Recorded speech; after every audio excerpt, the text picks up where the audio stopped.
you got to put on some lip chat before you start filming. It's really important. Like, that's step one.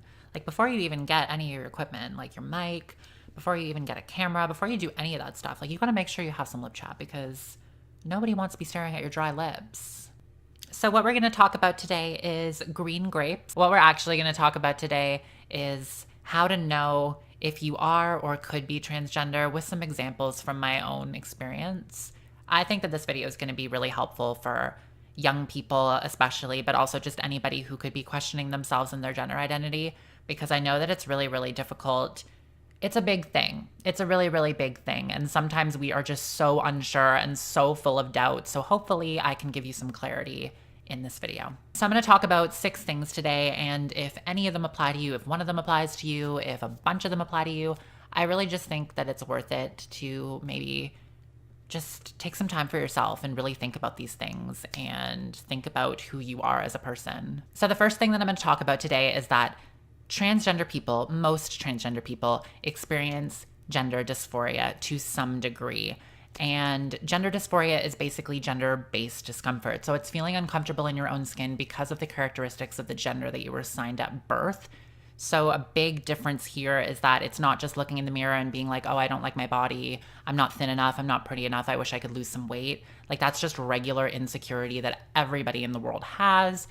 And gender dysphoria is different because it's very, very precise. It's about your characteristics. So a transgender woman might look in the mirror and be really uncomfortable with facial hair or genitals or their voice. Maybe their voice is really deep and they don't like that because it doesn't reflect who they are. You know what I mean? So that is the difference. And that is something that you should think about. If you're feeling any of those things, maybe you are experiencing gender dysphoria. The second thing I want to talk about today is daydreaming. And this is so, so important. And this applied to me like crazy. So what I mean by that is think about yourself in your head. And when you think about yourself in your head, how do you see yourself?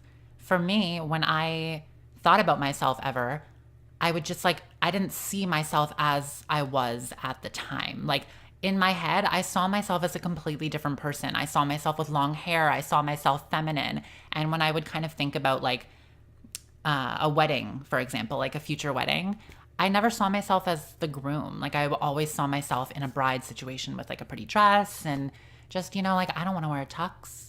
I don't want to wear a tie. I don't want to wear a suit. Like, no. And that's something that I can kind of look back on and be like, wow.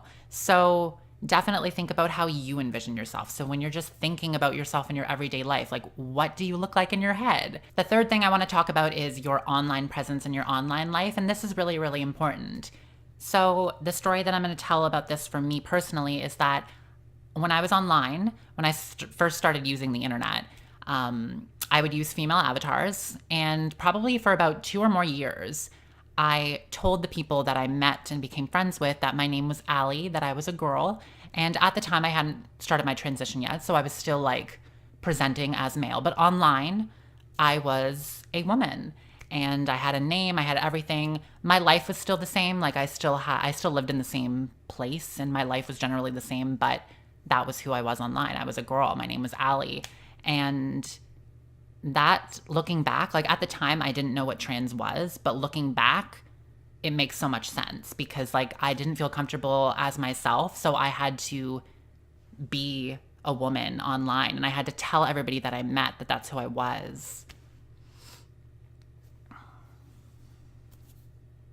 And this can honestly apply to video games as well. So if you play any online games, think about the characters that you create. Because for me, when I play World of Warcraft, I don't have a single male character. My entire roster is female characters, and I've never played a male character. And pretty much in any type of game, I just don't play male characters. In Mass Effect, I have a female shepherd, and every single thing that I've ever played, I just make a female.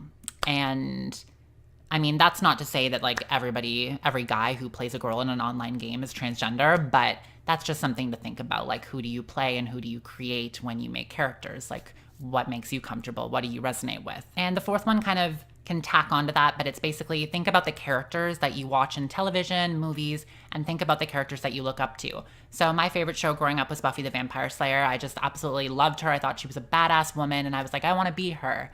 And another huge female character that I absolutely love is Wonder Woman. And she's very inspiring. I love her. She's empowering. She's badass. She's strong. And something that you can kind of think about here is think about the characters that you're like, oh my God, I want to be, like the characters that really speak to you, and just characters that you like. So for example, I like Batman. Batman's a cool character. He's a cool dude, but I've never been like, I want to be Batman. Whereas with Wonder Woman, I'm like, wow, I want to be her. Like, you know what I mean? I don't want to actually be her, but you know what I mean. Like, I identify with her a lot more than like a male character. Once again, just think about who you identify with. Think about the characters that you really felt drawn to, and that might help you.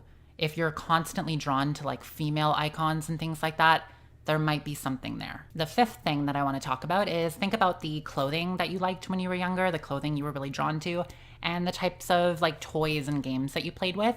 And this isn't to say that like if you're a boy that's playing with dolls that you're automatically transgender. Like, that's dumb. That's not accurate at all. But if let's say that you were like me personally, I did play with action figures, but I also really loved Polly Pocket and Barbies and things like that. And I was I was always curious about female clothing. If that applies to you, and then you kind of couple it with a few of these other things, then maybe there's something there. Maybe there's something you need to explore. And the last thing that I want to say, which is so, so important, is if you came to this video, if you are going into Google and typing, am I transgender?